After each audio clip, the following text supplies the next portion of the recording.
Hallihallo liebe Leute, herzlich willkommen auf meinem Kanal. Ihr werdet es nicht glauben, aber die ARD bestätigte vor ein paar Wochen einige Verschwörungstheorien. Sogar bezüglich des Corona-Impfstoffes. Und zwar in der Plus-Minus-Sendung vom 16.08.2023. Ja, eine eindeutig impfkritische Berichterstattung in der ARD. Das habe ich natürlich sofort aus der ARD-Mediathek mit meinem Screen Recorder aufgenommen, um einen dieser seltenen Momente, in denen zumindest teilweise die Wahrheit auch im Mainstream aufflackern darf, indem ich um einen dieser seltenen Momente für die Ewigkeit sowohl in den Sphären des Internets als auch auf meiner Festplatte zu bewahren. Deswegen habe ich auch den entscheidenden Ausschnitt aus dieser Plus-Minus-Sendung bereits in meiner Playlist Fake-Wissenschaftler und ihre Inszenierungen hochgeladen. Ich habe es ja schon weit und breit auf Facebook und auch jetzt in meinen vorherigen Videos hier auf YouTube angekündigt, welchen Skandal ich jetzt in diesem Video abhandeln werde. Ja, genau. Den Impfstoffbestellungsskandal zwischen unserer sogenannten EU-Kommissionspräsidentin Ursula von der Leyen und dem dem Pfizer-CEO Albert Bourla, der im Frühjahr 2021 stattfand. Also da fand diese Impfstoffbestellung statt. Dabei hat die Uschi klammheimlich hinter dem Rücken der restlichen Mitglieder der EU-Kommission eine viel zu große Menge an Impfdosen bei dem Albert bestellt. Ja, eine Menge im Wert von 35 Milliarden Euro. Ja, die dann halt dem Albert einfach mal so in die Hände geflossen sind. Als Einleitung also hier nochmal ein kleiner Zusammenschnitt aus dem Plus-Minus-Beitrag. Das ist der größte Vertrag, den die Kommission je abgeschlossen hat. Und bei diesem Vertrag geht es um eine Riesensumme, 35 Milliarden Euro.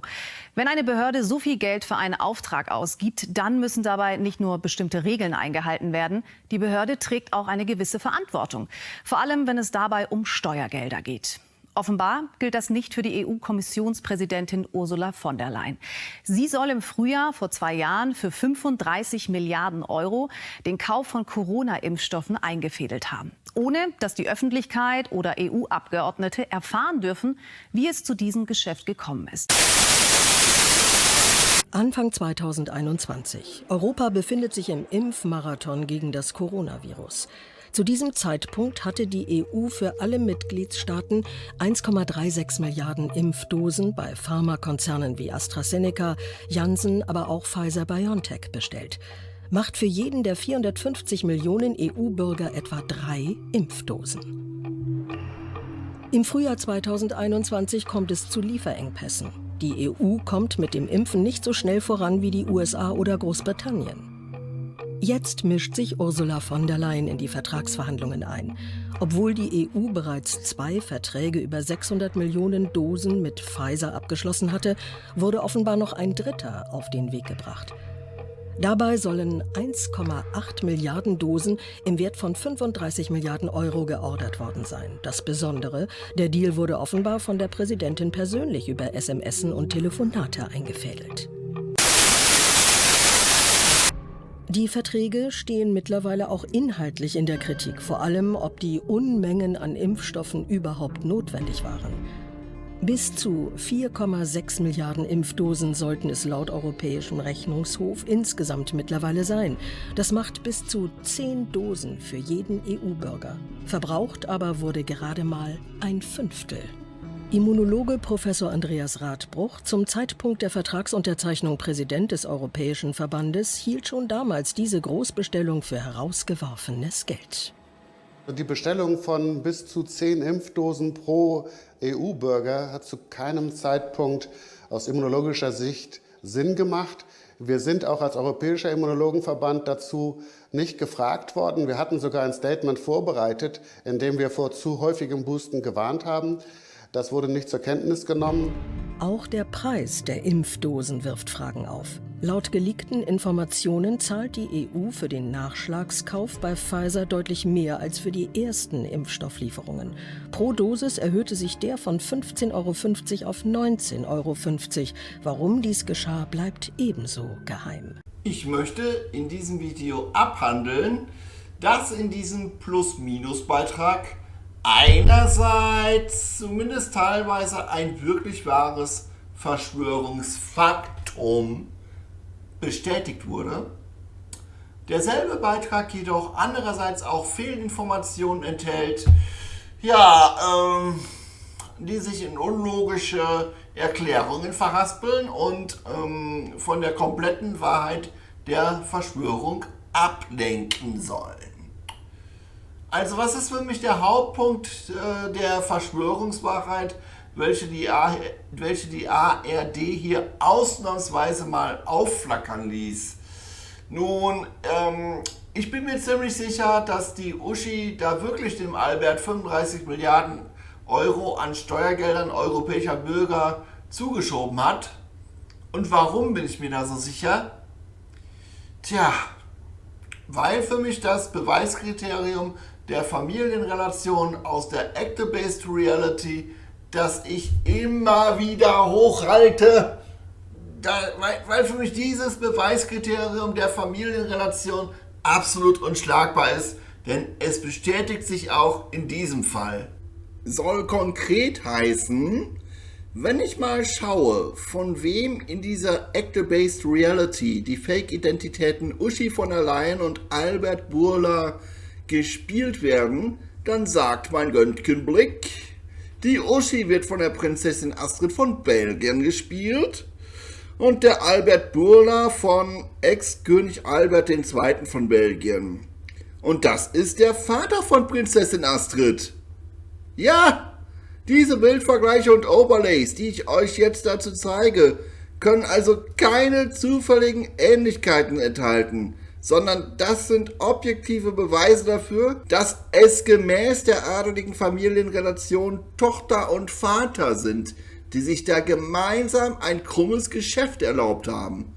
Und deswegen ist die Einsicht in die Actor-Based Reality auch so extrem wichtig, weil man erst durch die Identifikation, wer wirklich hinter diesen Akteuren steckt, die Vetternwirtschaft durchschaut, die von den Adeligen immer in der eigenen Familie gehalten wird.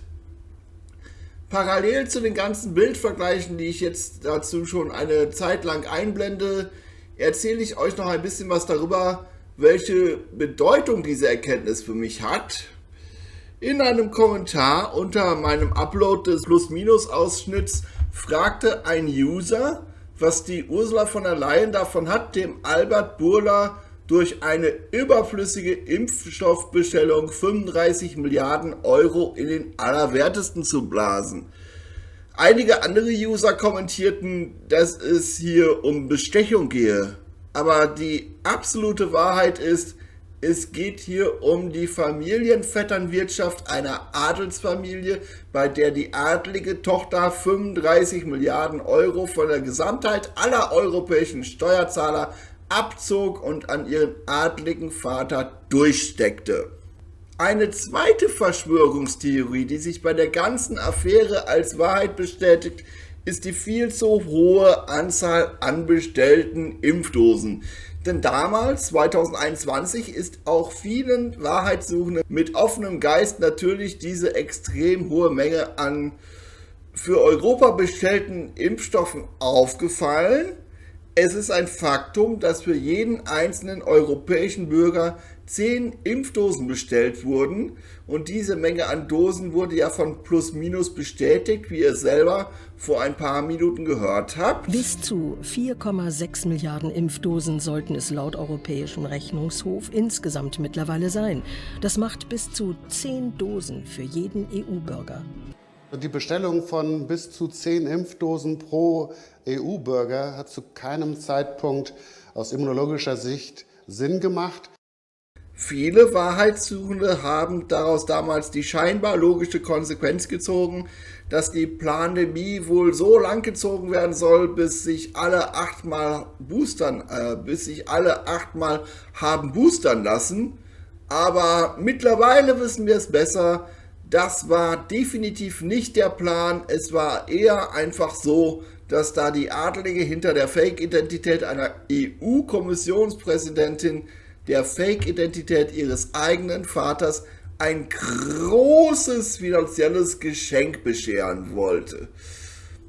Durch die hohe Anzahl an Impfdosen bestätigte sich dann also im stärkeren Ausmaß noch eine weitere Verschwörungstheorie, die Verschwörungstheorie, dass die Corona-Pandemie nicht einfach nur auf ihren Hauptzweck eines latenten Genozids durch vergiftete Impfstoffe zu reduzieren ist, sondern zusätzlich auch dazu diente, durch abgesprochene Geldflüsse bestimmte Impfstoffherstellungsunternehmen zu bereichern, die den Fake-Identitäten der Adligen gehören. Man denke da zum Beispiel auch an die berühmte Adresse von BioNTech. An der Goldgrube 12 in Mainz sitzt der Laden, also wirklich ein Straßenname, der mehr als nur ein latenter Wink mit dem Soundfall ist. Und damit das Geschenk, das die Prinzessin Astrid bzw. die Uschi von der Leyen ihrem Vater machen will, besonders groß wird, gönnt die Prinzessin Astrid ihrem eigenen Papi einfach so eine bestimmte Klausel in den Vertragsverhandlungen, ohne dass diese Klausel auch nur ansatzweise offiziell begründet werden musste. Im bereits eingespielten Plus-Minus-Teil wurde ja ausgeführt, dass die EU-Kommission erst 2 Bestellungen an Impfstoffdosen durchführte, durch die für jeden Bürger 3 Dosen zur Verfügung standen und bei denen der Preis pro Dosis bei 15,50 € lag und dass dann danach die Uschi im Alleingang per Nachschlagskauf nochmal diese absolut überflüssige 3. Bestellung draufknallte, bei der aus völlig unersichtlichen Gründen auf einmal der Preis pro Dosis auf 19,50 € anstieg. Also von 15,50 € auf 19,50 €, damit für jeden EU-Bürger nicht nur 3 Impfdosen zur Verfügung stehen, sondern 10 Impfdosen. Toll, super gemacht. Hier nochmal zur Erinnerung. Auch der Preis der Impfdosen wirft Fragen auf. Laut geleakten Informationen zahlt die EU für den Nachschlagskauf bei Pfizer deutlich mehr als für die ersten Impfstofflieferungen.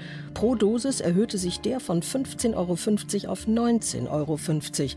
Warum dies geschah, bleibt ebenso geheim. Ja, da wurde ein ominöser Schleier des Schweigens drüber gelegt, warum die Uschi sich bei der von ihr in einer Nacht- und Nebelaktion durchgeführten 3. Bestellung auf einmal auf eine solche Preiserhöhung einließ. Aber mit hoher Wahrscheinlichkeit hat sie dies aus rein moralischen Gründen getan, denn mal ganz ehrlich Leute, Pfizer, dieser bescheidene kleine Mittelstandskonzern, stand kurz vor dem wirtschaftlichen Ruin.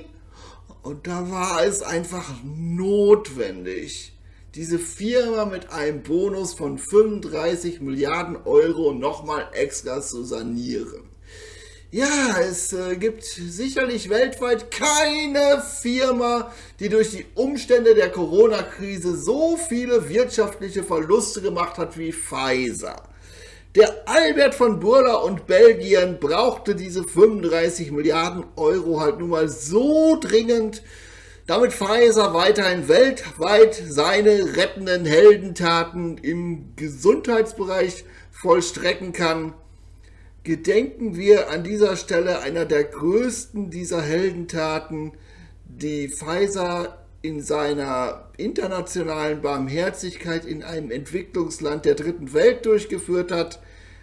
Gedenken wir Pfizers eugenisch-rassistischen Trovan-Experiment in Nigeria im Jahre 1996. Ja gut, ich muss mich etwas korrigieren, eugenisch kann man eigentlich nicht sagen, Denn es ging dabei ja nicht darum, potenziell behinderte Kinder vor deren Geburt systematisch abzutreiben, sondern darum, bereits geborene nigerianische Kinder entweder systematisch behindert zu machen oder sie systematisch zu töten. Lasst mich zu diesem feierlichen Gedenken eines der letzten Unterkapitel aus dem Wikipedia-Artikel zu Pfizer vorlesen. Verfahren gegen Pfizer in Nigeria und den USA. Trovan-Studie in Nigeria.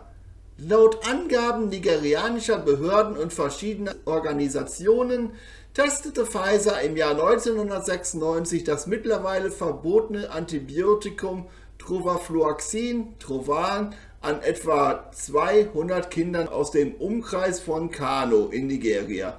Mindestens 5, nach Angaben der Behörden in Kano, mehr als 50 Kinder starben durch die Wirkung des zuvor noch nicht am Menschen erprobten Mittels, während viele andere geistige und körperliche Missbildungen entwickeln. Zahlreichen Kindern wurde im Rahmen dieser Studie der Zugang zu einem erwiesenermaßen wirksamen Medikament vorenthalten. Bla bla bla bla bla bla bla. Der oberste Gerichtshof in den USA ebnete im Juni 2010 die Wege für ein Entschädigungsverfahren, nachdem eine außergerichtliche Einigung zwischen Pfizer und dem Bundesstaat Kano von den Opfern abgelehnt wurde. Der deutsche Kinderarzt und Infektiologe Johann Walterspiel, der damals bei Pfizer die pädiatrischen Studien leitete, hatte schwerwiegende Kritik an der Planung und Durchführung der Versuche geübt und weitere Mitarbeit verweigert. Daraufhin wurde ihm gekündigt. Ein Gerichtsverfahren wurde von der Washington Post aufgegriffen, die die Studie und ihre Fragwürdigkeit thematisierte.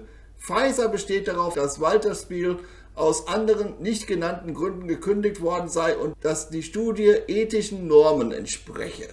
Ja klar. Zurzeit laufen mehrere Verfahren in Nigeria mit den zum Teil erheblichen Schadensersatzforderungen. Bla bla bla bla bla bla bla. Im Dezember 2010 wurden von WikiLeaks Dokumente veröffentlicht, nach denen Pfizer auch versucht hatte, den nigerianischen Staatsanwalt unter Druck zu setzen, um hohen Strafzahlungen zu entgehen.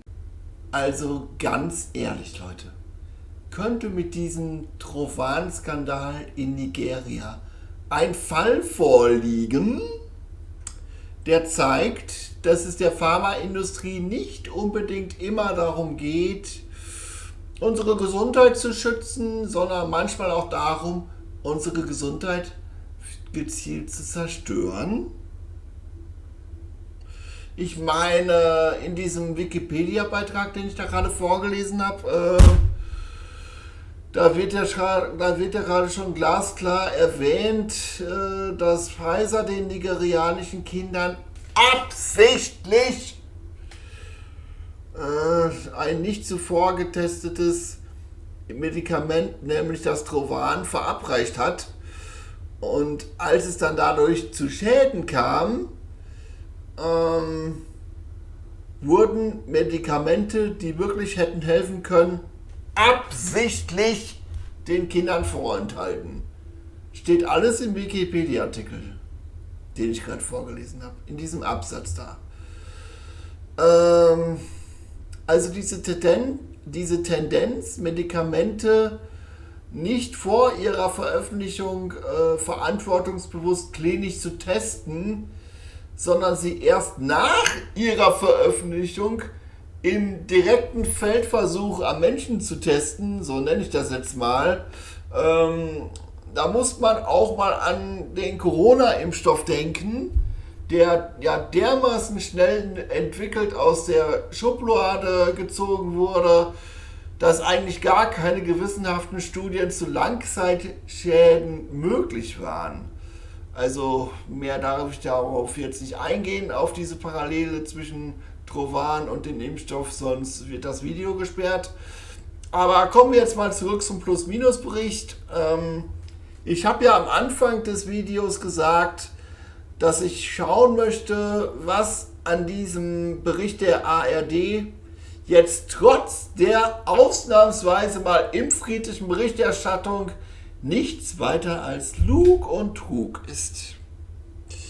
Und das checken wir jetzt mal. Es ist schier unglaublich, mit welchen stupiden Ablenkungsmanöver es sich die Adligen erlauben können, ihre ganzen Verbrechen gegen die Menschheit auszusitzen, ohne dass die Mehrheit das Lügenspiel mit den Fake-Identitäten erkennt. Die ARD stellt völlig unrealistische Szenarien zusammen, um dem Zuschauer eine fadenscheinige Erklärung dafür zu geben, wie es zu dem Impfstoffbestellungsskandal angeblich gekommen ist oder wie das möglich war. Schaut euch mal folgenden Ausschnitt aus der Plus-Minus-Reportage an und fragt euch, wie realistisch das überhaupt ist. Jetzt mischt sich Ursula von der Leyen in die Vertragsverhandlungen ein. Obwohl die EU bereits 2 Verträge über 600 Millionen Dosen mit Pfizer abgeschlossen hatte, wurde offenbar noch ein dritter auf den Weg gebracht. Dabei sollen 1,8 Milliarden Dosen im Wert von 35 Milliarden Euro geordert worden sein. Das Besondere, der Deal wurde offenbar von der Präsidentin persönlich über SMSen und Telefonate eingefädelt. Das soll sie zumindest der New York Times erzählt haben. Die Zeitung titelte im April 2021, wie Europa einen Pfizer-Impfstoffdeal mit Chat, Nachrichten und Anrufen einfädelte. Danach soll sich von der Leyen mit Albert Bourla, dem CEO von Pfizer, über das Telefon und über SMSen ausgetauscht haben. Dass bei diesem Vertrag offenbar etwas anders lief, das bestätigt auch der Europäische Rechnungshof. So heißt es in einem Sonderbericht zu den Corona-Impfstoffen. Dies war der einzige Vertrag, bei dem das gemeinsame Verhandlungsteam entgegen dem Beschluss der Kommission über die Beschaffung von Covid-19-Impfstoffen nicht in diese Verhandlungsphase einbezogen wurde. Wie genau dieser Deal zustande kam und vor allem welcher Preis ausgehandelt wurde, das hält die EU-Kommission bis heute unter Verschluss. Selbst der Europäische Rechnungshof erhielt keine Auskunft. In seinem Sonderbericht schreibt er: Der Hof ersuchte die Kommission, ihm Informationen über die Vorverhandlungen zu diesem Vertrag zur Verfügung zu stellen. Es wurden jedoch keine Informationen übermittelt. Nicht mal dem EU-Parlament als Kontrollorgan der Kommission werden die Dokumente offengelegt. Dabei reichten 4 EU-Abgeordnete, darunter die deutsche Jutta Paulus, diese Klage beim Europäischen Gerichtshof ein. Sie fordern die Offenlegung aller Verträge. Wir haben von vornherein gesagt, diese Beschaffung muss transparent verlaufen. Es geht hier um sehr, sehr viel Geld der Steuerzahlerinnen und Steuerzahler und da müssen die gewählten Parlamentarierinnen und Parlamentarier Einblick erhalten, um eben zu wissen, wie diese Gelder verwendet werden. Denn die Kommission legte dem Parlament die Kaufverträge mit den Impfstoffherstellern nur mit zahlreichen Schwärzungen vor. Alle wesentlichen Informationen, zum Beispiel über den Preis, aber auch die Haftungsregeln fehlen. Puh! Wenn ihr jetzt denkt, dass das kritische Berichterstattung zwecks Aufklärung war, dann hängt hier immer noch zu sehr in den Lügen der nur künstlich konstruierten Realität fest. Denn alles, was in diesem Teil des Berichts gerade zu hören war, waren frei erfundene Konstrukte, durch welche die Adligen für uns unerklärbare Rätsel in die Welt legen wollen. Bitte, bitte Hirn anschalten und diese absolute Bauernfopperei durchschauen. Also ich finde die ganzen Konstrukte, die da gerade verrätselt wurden, einfach nur absolut intellektuell beleidigend. Ganz ehrlich gesagt. Die Adligen fundieren die Betrügereien, die sie hinter dem feigen Tarnmantel ihrer Fake-Identitäten uns gegenüber begehen. Diese Betrügereien fundieren sie künstlich auf frei erfundenen Storys, auf deren unerklärbare Abstrusität sie alles bequem aussitzen können, ohne dass die klärende Wahrheit ans Tageslicht kommt. Ja, was meine ich hier mit unklärbarer Abstrusität? Ich werde mal konkret. Wie kann es zum Beispiel möglich sein, dass eine Bestellung im Wert von 35 Milliarden Euro allein übers Handy per SMS getätigt werden kann? Eigentlich sollte jedem erwachsenen Menschen, der etwas Realitätssinn hat, klar sein, dass bei solchen übermäßig wertvollen Bestellungen allein aus rein juristischen Gründen schon im Vorfeld haufenweise Papiere, Anträge und Prüfbögen ausgetauscht werden müssen. Also denk mal daran, was wir hier in Deutschland für einen bürokratischen Behördenkram haben. Aber in Brüssel und beim Pharma-Riesen Pfizer gibt es natürlich nirgendwo Aufsichtsorgane, über die so etwas erst abgesegnet werden muss. Moment, halt, stopp. Das stimmt jetzt nicht, was ich gesagt habe. Also natürlich gibt es diese Aufsichtsorgane, aber wie ihr gerade in dem Ausschnitt von Plus Minus gehört habt, für die Uschi ist es problemlos möglich, so eine Bestellung von 35 Milliarden Euro einfach mal an diesen Aufsichtsorganen vorbeizuschleusen. Danach soll sich von der Leyen mit Albert Bourla, dem CEO von Pfizer, über das Telefon und über SMSen ausgetauscht haben. Dass bei diesem Vertrag offenbar etwas anders lief, das bestätigt auch der Europäische Rechnungshof. So heißt es in einem Sonderbericht zu den Corona-Impfstoffen. Dies war der einzige Vertrag, bei dem das gemeinsame Verhandlungsteam entgegen dem Beschluss der Kommission über die Beschaffung von Covid-19-Impfstoffen nicht in diese Verhandlungsphase einbezogen wurde. Wie genau dieser Deal zustande kam und vor allem welcher Preis ausgehandelt wurde, das hält die EU-Kommission bis heute unter Verschluss. Selbst der Europäische Rechnungshof erhielt keine Auskunft. In seinem Sonderbericht schreibt er: Der Hof ersuchte die Kommission, ihm Informationen über die Vorverhandlungen zu diesem Vertrag zur Verfügung zu stellen. Es wurden jedoch keine Informationen übermittelt.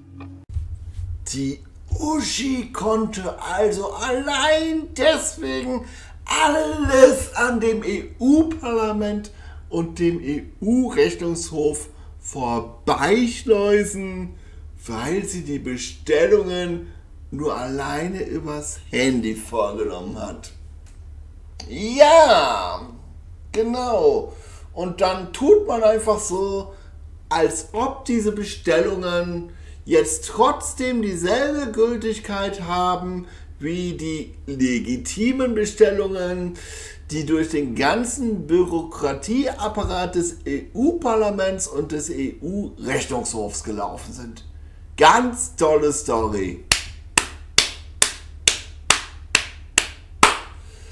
Diese Lüge beleidigt zwar schon wirklich auf, man muss sagen, sehr dreiste Weise den Intellekt des ARD-Zuschauers, aber diese Handy-Story liefert halt so schöne, bequeme Vertuschungsansätze, ne? Das muss man ja auch mal sehen. Da kann man dann zum Beispiel auch den Skandal immer so schön ausklingen lassen mit der Lüge, das Gericht oder der Untersuchungsausschuss oder was auch immer hat leider keine Beweise, die entscheidenden SMS wurden alle gelöscht. Ja, und zack, da ist sie dann, die Unaufklärbarkeit des Falls, auf der die Adligen hinter dem feigen Mantel ihrer Fake-Identitäten alles in Ruhe aussitzen können. Genau auf der Grundlage einer solchen Erklärung hat die Uschi ja auch schon damals, als sie noch Verteidigungsministerin bei uns im Bundestag war, ihre Beraterhonoraraffäre erfolgreich ausgesessen. Die Verträge mit den Beratern wurden ja auch übers Handy vermittelt. Und ich finde es echt erbärmlich, wie die Uschi bei 2 Skandalen hintereinander jeweils mit derselben primitiven Handylügengeschichte durchkommt. Vielleicht will sie sich damit auch so ein Gimmick oder so ein Image aufbauen. Aber nochmal zurück zu der Story, dass die Uschi das Ganze angeblich absolut heimlich hinter dem Rücken des kompletten EU-Parlaments und des EU-Rechnungshofes gemacht hat. Da gibt es nämlich noch eine Ungereimtheit. Also die Uschi hat da eine Steuergeldhinterziehung von 35 Milliarden Euro durchgezogen. Und weil das so ein riesengroßes, krummes Ding war, musste sie den Bestellungsvorgang irgendwie am EU-Parlament und am EU-Rechnungshof vorbeischleusen. Soweit klar. Also sie musste das Ganze heimlich über SMS regeln. Klar, total realistisch. Aber warum hat die Uschi denn dann viele dieser ganzen heimlichen Infos aus den SMS an die New York Times weitergegeben? Oh.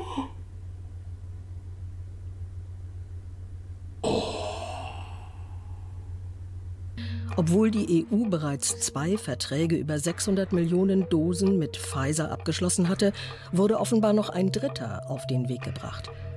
Dabei sollen 1,8 Milliarden Dosen im Wert von 35 Milliarden Euro geordert worden sein. Das Besondere, der Deal wurde offenbar von der Präsidentin persönlich über SMSen und Telefonate eingefädelt. Das soll sie zumindest der New York Times erzählt haben. Die Zeitung titelte im April 2021, wie Europa einen Pfizer-Impfstoffdeal mit Chat, Nachrichten und Anrufen einfädelte. Naja, also die ganze Story ist doch schon etwas sehr widersprüchlich in sich selbst und auch sehr unrealistisch, nicht wahr? Aber natürlich hat die EU-Kommission die von Uschi geheim ausgehandelten Verträge aufgrund des ganzen Drucks und auch auf Gründen der demokratischen Transparenz dann doch noch vor den Mitgliedern des EU-Parlaments offengelegt, sodass dann doch wieder alles gut ist. Oder eben nicht, weil das war eher so eine Pseudo-Offenlegung, oder?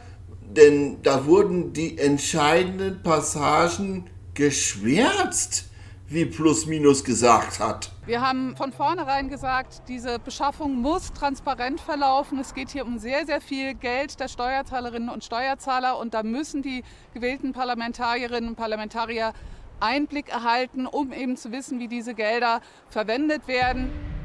Denn die Kommission legte dem Parlament die Kaufverträge mit den Impfstoffherstellern nur mit zahlreichen Schwärzungen vor. Alle wesentlichen Informationen, zum Beispiel über den Preis, aber auch die Haftungsregeln fehlen. Ja, genau mit solchen Infos wollen uns die Adligen dazu provozieren, dass wir denken, ey, warum kann die EU-Kommission einfach willkürlich was schwärzen? Und an solchen Stellen, wo eigentlich um der moralischen Gerechtigkeit willen tiefer geforscht werden muss, da hört die Berichterstattung dann auf einmal plötzlich auf.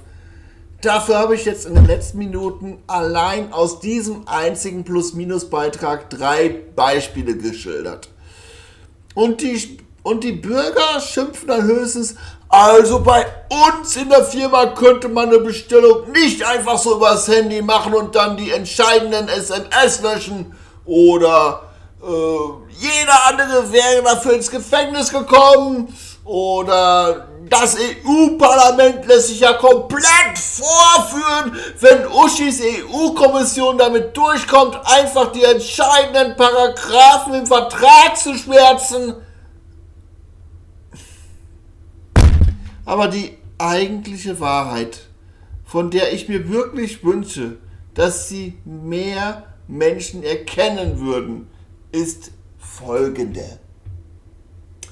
Unsere EU-Kommissions- Also unsere EU-Kommissions-Fake-Präsidentin Uschi musste die Bestellung gar nicht per SMS am EU-Parlament und am EU-Rechnungshof vorbeischleusen, weil sowohl in der EU-Kommission als auch im EU-Parlament und im EU-Rechnungshof sind alle Posten mit den Fake-Identitäten der Adeligen besetzt.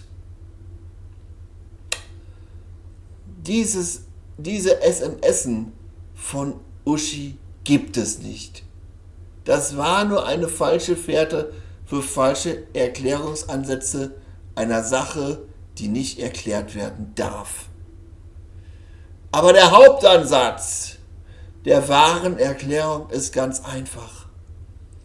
Es wird in den Adelshäusern abgesprochen, also nicht nur im belgischen Adelshaus, weil es kommen ja noch die Absprachen mit den Mitgliedern im EU-Parlament hinzu, die absichtlich ihre Rolle gespielt haben, von Uschi und ihrer EU-Kommission hintergangen worden zu sein.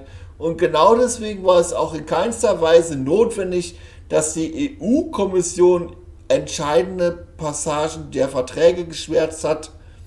Und deswegen ist das auch in keinster Weise so geschehen. Es wurde nur im Fernsehen so berichtet. Damit wäre ich jetzt am Ende meines Videos und entlasse euch mit der Erkenntnis, wenn die Adeligen ausnahmsweise mal die Wahrheit, zumindest in kleinen Ansätzen, über die von ihnen gesteuerten Medien berichten lassen, wie gnädig, dann mischen sie da ganz oft irgendwelche Ablenkungsstories mit rein, die in absolut irrationale Sackgassen führen, an deren Unklärbarkeit dann auf einmal die Recherchearbeit der Öffentlich-Rechtlichen endet. An diesen Sackgassen soll der gewöhnliche Fernsehzuschauer sich auf seinem Sessel denken: Also wenn ich mir sowas in meiner Firma erlauben würde, dann wäre ich gefeuert oder in den Knast geworfen worden. Und das ist dann die private Bürgerwut, auf der die Adeligen mit ihren Fake-Identitäten all ihre Skandale aussitzen können. Weil gerade dabei die Ungeklärtheit der Sackgassen, bei denen jegliche Berichterstattung plötzlich endet, die Gedanken der Bürger ewig im Kreis zirkulieren lässt. Die wirkliche Wahrheit, bei deren wirklich massenhafter Aufdeckung sich die Elite nicht ganz so bequem zurücklehnen könnte, ist jene, die in der Einsicht besteht, dass alle Personen des öffentlichen Lebens von Adeligen gespielt werden. Und diese wirkliche Wahrheit führt zugleich das Beweiskriterium der Familienrelation als Objektivierungsmaßstab mit sich.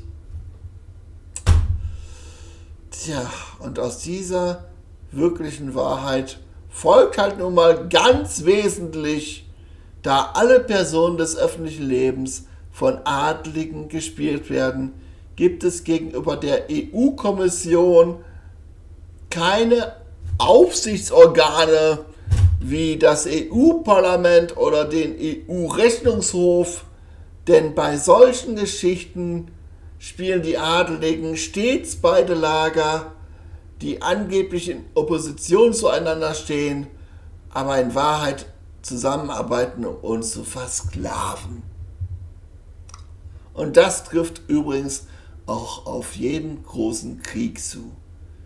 Ich verabschiede mich hiermit mit der Bitte an euch, alles zu tun, um diese wirkliche Wahrheit über die Fake-Identitäten der Adeligen weiter zu verbreiten.